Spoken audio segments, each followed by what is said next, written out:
안녕하세요. 더 딥다이브에 오신 걸 환영해요. 오늘 저희가 파헤쳐볼 자료는 한국국제협력단, 그러니까 코이카의 내부 소식지예요.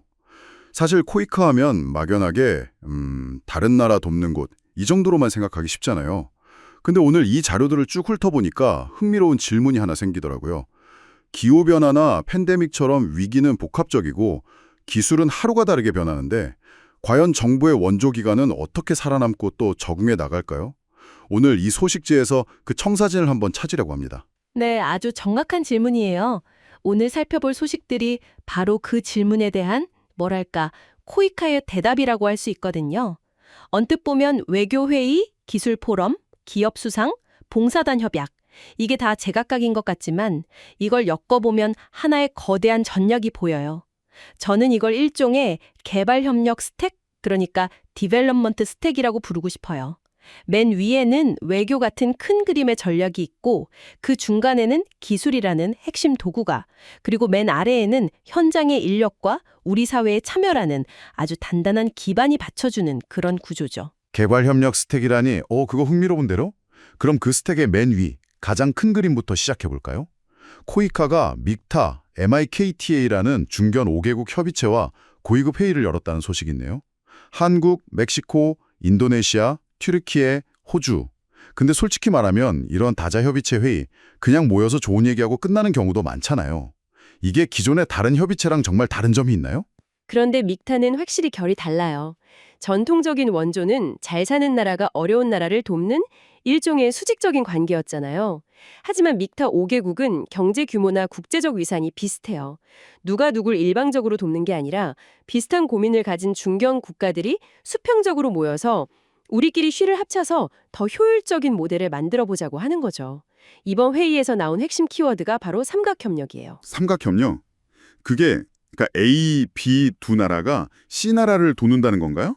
그것도 예전부터 있던 개념 아닌가요? 맞아요. 개념 자체는 있었죠. 하지만 믹타가 말하는 삼각협력은 그걸 훨씬 더 고도화시킨 모델이에요. 단순히 돈이나 물자를 합치는 걸 넘어서서 각 나라가 가진 고유의 강점을 조합하는 거예요. 예를 들면 이런 거죠. 소식지에 나온 케냐 사례가 딱인데요. 원래 코이카가 케냐에서 모성과 신생아 보건 사업을 아주 잘하고 있었거든요. 이건 한국의 강점이죠. 그런데 여기에 튀르키예가 자기들의 강점인 태양광 기술을 더해서 병원에 안정적인 전기를 공급해 준 거예요. 아, 이제 그림이 그려지네요. 한국의 보건 시스템 노하우랑 튀르키예의 에너지 기술이라는 각기 다른 전문 분야를 합쳐서 1 더하기 1이 3이 되는 효과를 만든 거군요.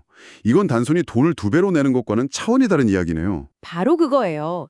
이게 바로 믹타가 추구하는 새로운 협력 모델의 본질이에요. 각자 잘하는 걸 가져와서 최적의 솔루션을 만드는 것. 이게 바로 개발협력 스택의 최상단에서 작동하는 일종의 외교적 운영체제, OS라고 볼 수 있어요. 좋습니다. 외교라는 운영체제가 깔렸다면 그 위에서 돌아가는 핵심 애플리케이션, 즉 도구가 필요하겠죠. 소식지를 보니까 코이카의 핵심 도구는 단연 기술인 것 같아요. 그런데 여기서 좀 고개를 갸웃하게 되는 부분이 있어요. 한쪽에서는 탄자니아에서 기후행동을 위한 AI 포럼이라는 아주 첨단의 행사를 열었고, 다른 한쪽에서는 우간다에서 전기, 용접 같은 기초기술을 겨루는 기술교류회를 열었어요. AI와 용접이라 너무 극과 극이라 좀 산만해 보이는데 여기에도 숨은 전략이 있는 건가요? 와, 정말 중요한 포인트를 짚어주셨어요. 그게 바로 이 스택 구조의 핵심이거든요. 찬반 기술인 AI와 현장의 기초 기술은 분리된 게 아니라 동전의 양면과 같아요. 탄자니아의 AI 포럼은 앞으로 우리가 기후변화 같은 거대한 문제를 어떤 소프트웨어로 풀어갈 것인지 그 방향을 제시하는 거예요. 미래의 청사진을 그리는 거죠. 그렇다면 우간다의 기술 교류에는 그 소프트웨어를 돌릴 하드웨어를 만드는 작업이다. 뭐 이런 셈이군요. 정확해요. AI로 아무리 좋은 농업 솔루션을 개발해도 현지에서 그걸 설치하고 고장나면 수리하고 또 데이터를 관리할 사람이 없으면 그게 다 무용지물이잖아요. 우간다 기술교류회는 바로 그 사람을 키우는 거예요. 학생들이 직접 친환경 에코하우스를 지으면서 전기, 배관, 용접 기술을 익혔다고 하죠. 이건 기술을 단순히 수출하는 걸 넘어서 현지의 지속 가능한 기술 생태계를 뿌리내리게 하려는 아주 치밀한 전략입니다. 듣고 보니 그렇네요. 그런데 탄자니아 AI 포럼 관련해서 정말 놀라운 데이터가 하나 있었어요. 포럼 기간 중에 현지 참가자들한테 설문조사를 했는데 한국 AI 기술에 대한 긍정평가가 93.4%에 달했고 가장 필요한 기술 분야로 농업과 물 관리를 꼽았다는 거예요. 그렇죠. 근데 더 재미있는 건 바로 그 포럼에서 주목받았던 한국의 대표 기술들이 이 두 가지 수요에 정확히 부합했다는 점이에요. Y플랫이라는 스타트업의 AI 누수 감지 시스템 넬로는 물관리 기술이고 AI for Climate Action 어워드에서 대상을 받은 사피르는 AI 기반 농업 솔루션이거든요. 잠깐만요. 그럼 이게 우연이 아니라는 거잖아요. 코에카가 현지의 필요를 정확히 파악하고 그에 딱 맞는 한국의 기술을 들고 갔다는 뜻이네요. 그냥 막연히 우리 이런 좋은 기술이 있어요가 아니라 당신들한테 지금 이게 제일 필요하죠 하고 맞춤형으로 접근했다는 거군요. 네, 바로 그게 과거의 원조 방식과 달라진 점이에요. 사피르 같은 경우 실시간 날씨랑 토양 데이터를 분석해서 농부의 스마트폰으로 오늘은 비가 오니 물 주지 마세요. 또는 질소 비료가 부족합니다. 라고 알려주는 말 그대로 AI 농업 코치인 셈이에요. 이런 정밀한 접근이 개발 협력의 효과를 극대화하는 거죠. 공급과 수요의 완벽한 일치라고 할 수 있어요.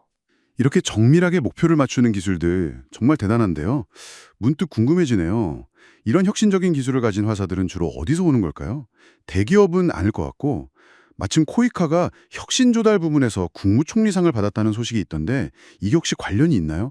혁신 조달이라는 말이 사실 좀 어렵게 들리는데 그냥 혁신적인 한국 기업 제품을 사줬다 뭐 이런 뜻인가요? 네, 그렇게 볼 수도 있지만 그 이면을 들여다보면 훨씬 더 큰 그림이 있어요.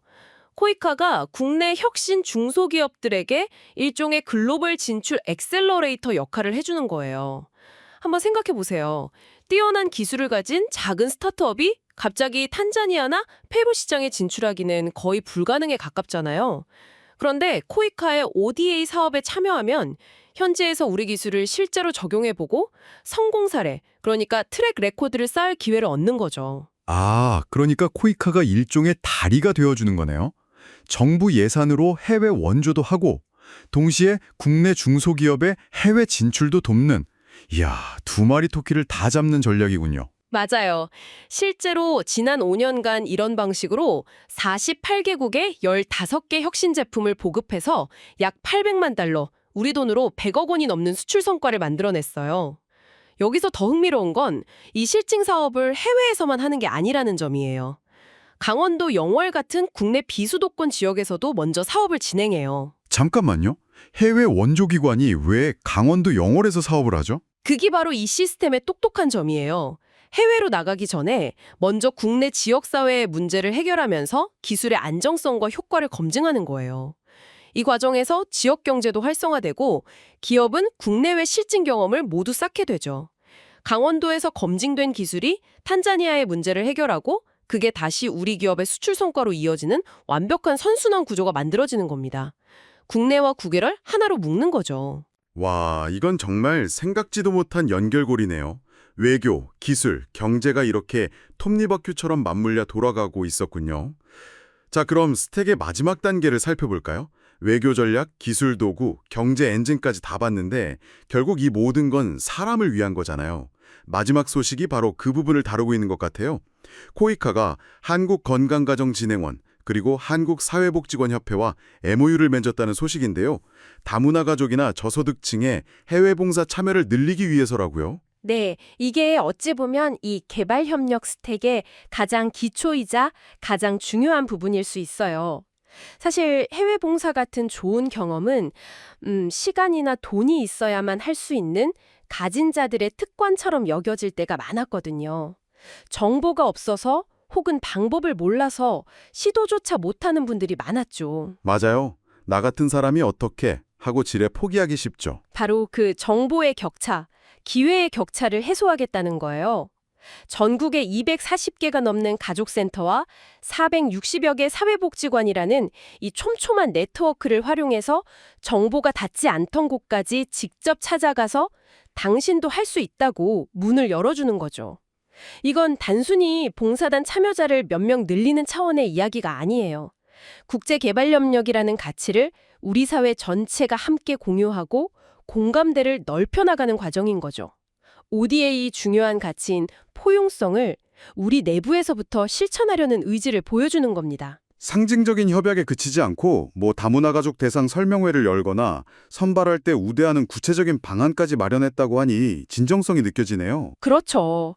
더 다양한 배경을 가진 사람들이 봉사단에 참여해서 자신의 경험을 나누게 되면 우리 사회가 세상을 보는 시야도 그만큼 더 넓어질 수 있을 거예요. 자, 오늘 코이카의 활동들을 개발 협력 스택이라는 틀로 살펴보니 흩어져 있던 점들이 하나의 선으로 쭉 이어지는 느낌이네요.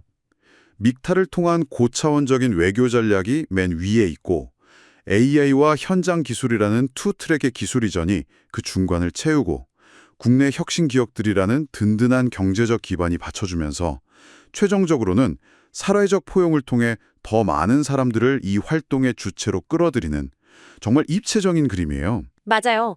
이 모든 활동이 결국 서로를 강화시켜주는 선순환 구조를 만들고 있는 거예요. 강원도에서 실증한 중소기업의 기술이 탄자니아의 물 문제를 해결하고 이 성공 사례가 우리 기업의 수출 실적이 되면서 한국의 외교적 영향력을 높여주죠. 이 모든 게 따로 노는 게 아니라 하나의 유기체처럼 움직이고 있는 겁니다. 오늘 이야기를 나누다 보니 마지막으로 이런 생각이 들어요. 우리가 살펴본 것처럼 AI 같은 첨단 기술이 기후변화나 식량 문제 해결에 정말 강력한 도구가 되고 있잖아요. 그렇다면 이런 기술을 가진 국가의 책임은 과연 어디까지일까요? 흥미로운 질문이네요. 단순히 기술을 제공하는 것에서 끝나는 걸까요? 아니면 그 기술이 현지에서 공정하게 쓰이고 부작용은 없는지 살피고 나아가 우간다 사례처럼 현지인들이 스스로 그 기술을 발전시켜 나갈 수 있도록 역량을 키워주는 것까지 책임져야 할까요? 기술이 만들어내는 그림자까지 돌봐야 할 의무가 있는 건 아닌지 청취자 여러분도 한번 생각해 보시면 좋겠습니다.